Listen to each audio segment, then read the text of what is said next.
was gonna decipher the mystery, but far from it. I found an even greater one. We've crossed half the country for a bottle with a finger inside. It is a real human finger, I'm sure of it. Bottled in formaldehyde to preserve it properly. But who in the world does this finger belong to that it would be so important? And there would be so many people willing to kill to get it. And as for finding Wupuchim inside there, I'd rather not even talk about it. This is all nuts! Anyway, I'll eventually think of a plan after we get Gina back and get her leg fixed up.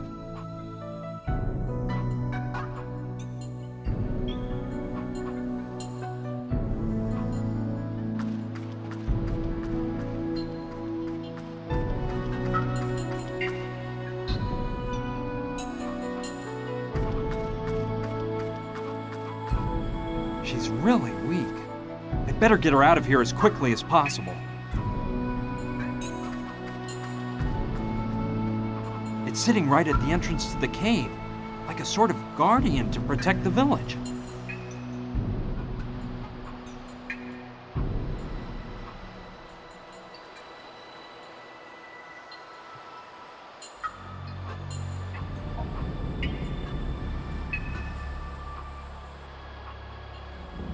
It's huge!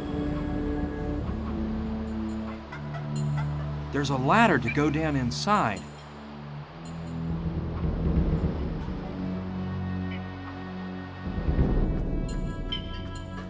From up close, that statue looks even more amazing. That face is really intimidating. Now I know how the earliest miners of Douglasville must have felt when they saw this.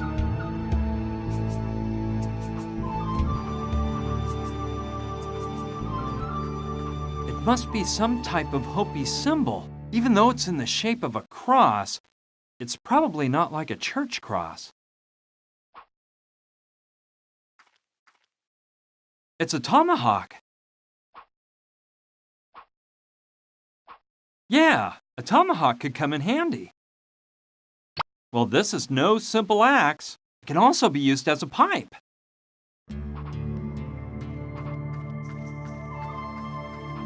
Looks similar to the one on the other side.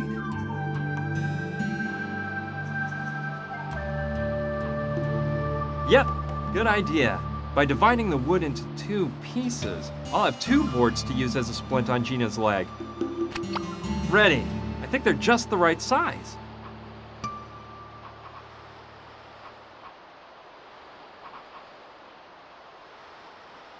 The pieces of wood are perfect for making a splint, but I need something to tie them to Gina's leg.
Luckily, it was long enough for me to lower myself down here.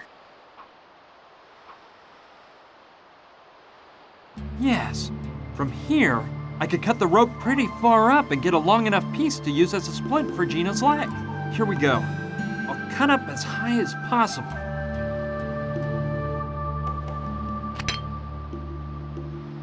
Done.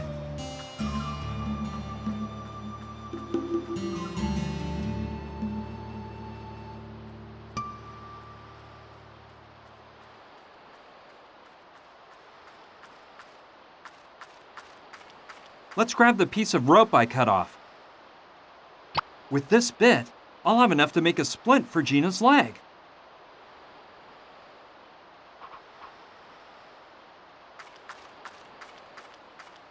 Let me just use the rope to tie the pieces of wood on tight. That'll make a good splint. Let's see. Gina, try not to move. I'm gonna put a splint on your leg.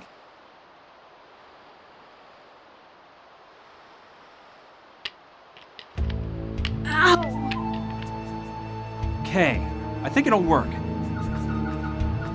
Gina, it's time to go. We've got to get through the mine. But don't worry, I'll help you. And... Yes, but tell me, what happened in that crypt? Did you get inside? Yeah, I went in and... What did you find inside? Tell me. Well, it was all really weird. I'll tell you on the way. But... Give it a rest. We have a long walk ahead through the mine. We'll have to stop more than once for rest, so I'll have plenty of time to give you a thorough report. Come on, let's go. I think I know of someone who could fix up your leg. You're doing great. Put your arm around my shoulder.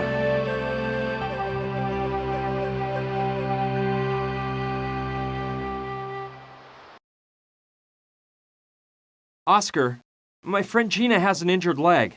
Mama Dorita can cure her, right? Of course. Come on, get in here. Would you believe? Gina was alive! I was flabbergasted to find her after thinking I'd lost her forever. As for the mystery we were trying to solve, we were almost worse off than in the beginning. All we had was a human finger in a bottle of formaldehyde, and that was an even greater mystery than the crucifix itself. Thank goodness I could count on Mama Dorita's help, which was more than just fixing up Gina's leg.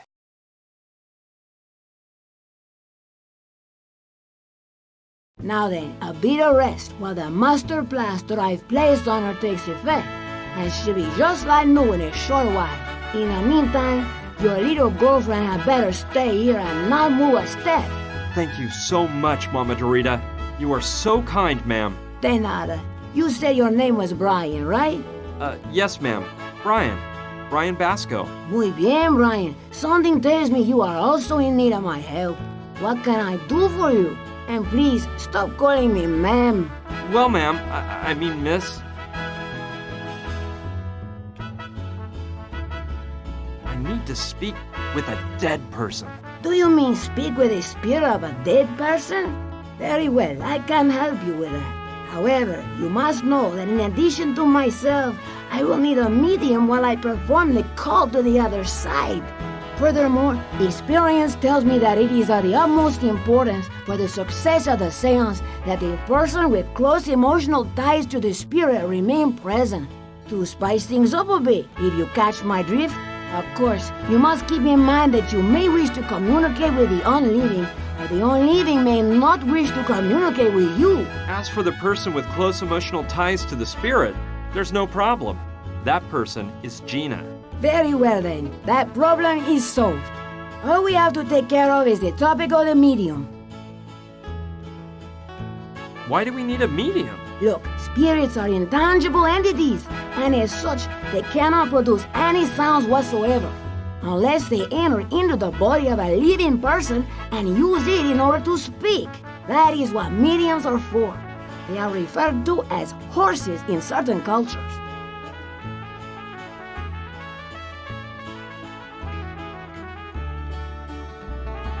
Where can I find a medium around here? I used to work with a woman from Nacozari, a town south of the Mexican border. She was an excellent medium, but one day we experienced a bit of a rough seance, and she swore never to work as a medium again. Besides the woman from Nacozari, I don't know of anyone else around here. What about using Oscar as a medium? Impossible! Oscar is a marvelous person, but he is in no way prepared to act as a medium. I think I could be a medium. You? I think not. Come closer and look into my eyes. No, you cannot. Your eyes reveal that you are unprepared to lower your level of consciousness enough to fall into a trance. Okay, I see what you mean. I am delighted. How did Oscar start working for you? Well, I can't tell you anything about Oscar's past life. That is his own business, and it is up to him to speak about it if he wishes. What I can tell you is that his life had gone astray when I met him. He was like a boy lost in the woods, with no idea where to turn. I did what I could to help him because I immediately sensed a pure soul trapped inside that strong, huge body. He is very grateful to me, and that is why he insists on remaining by my side. I have told him time and again to get on with his life and forget about me. But he says his only mission in life is to stick by me and serve me in every possible way. I'd like to see Gina. Go ahead. You know where to find her.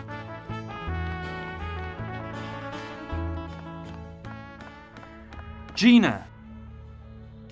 Brian, hi. Hey, you shouldn't move that leg too much. Mama Dorita says you'll heal in no time, as long as you rest. I'm just a bit nervous. The concoction that woman put in my leg is really making me itch. Plus, I can't stop thinking about what you told me inside the mine as we were coming here.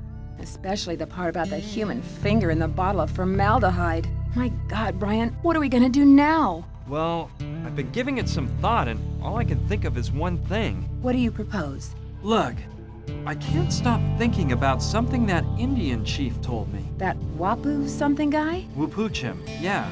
I asked him what that bottle with the finger meant, and he said that the man who took it there should answer that question. I told him that guy is dead. But Wupuchim said that wasn't necessarily an obstacle. You mean we should talk with... Yes, with your father. I know it'll be hard for you, but I don't see any other way out. I understand.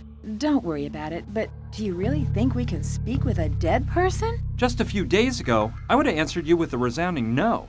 But now, after all the things that have happened to me, and what I've seen since we met, I don't know. I think almost anything is possible. Besides, what harm can it do to try? I guess none. What have we got to lose? But how in the world will we do it? With the help of Mama Dorita.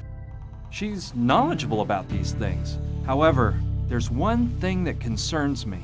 Wupuchim said that the person who hid the bottle in the sacred crypt had Hopi blood, so it couldn't have been your father. Oh, yeah. No, of course not. It couldn't be him. Well, I suppose there are more people mixed up in this strange story. Yeah, I guess that's it. Anyway, your dad has to be able to explain everything. I'm sure he can.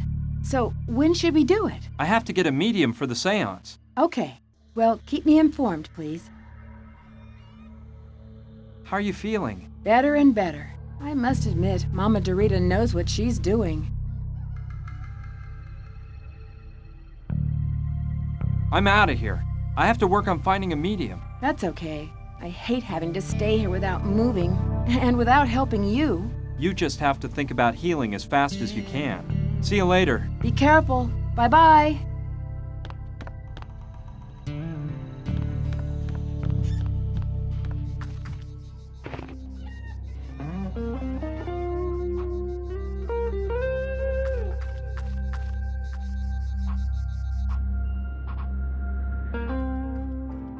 Brian, so you made it to the Hopi village, did you?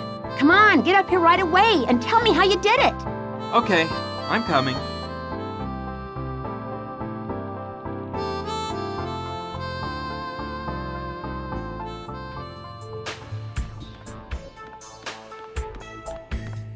How did you find out? News gets around fast.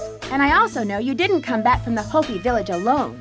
You didn't tell me about the girl. You see, I thought she was dead, and I didn't feel like talking about it. Oh, I think there are lots of things you'd rather not talk to me about.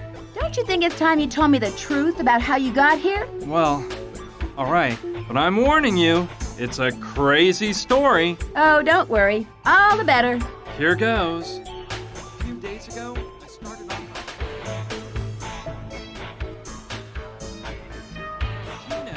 Mama Dorita's house letting her leg heal, while I try to figure out the meaning of a bottle of formaldehyde with the human finger floating inside. That's all. You didn't believe a word I said, did you? No, you're wrong. I know when someone lies to me, and you weren't lying. Plus, Brian, I kind of like you. You can count on me to give you a hand with whatever you need. That's great, Sushi. Thanks.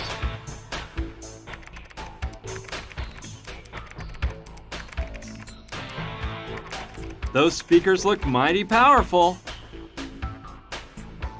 I'd say they're processors used for databases. This is no simple operation Sushi's got set up here. As you can see, Sushi doesn't pinch pennies when it comes to computer equipment. That 21-inch plasma monitor must have cost a small fortune. I think I saw it in a science fiction movie. Some classic in black and white. Let's see. A scanner, a printer, a laptop, a digital clock, and a plant. A cactus, to be precise. Nope, don't need any of that.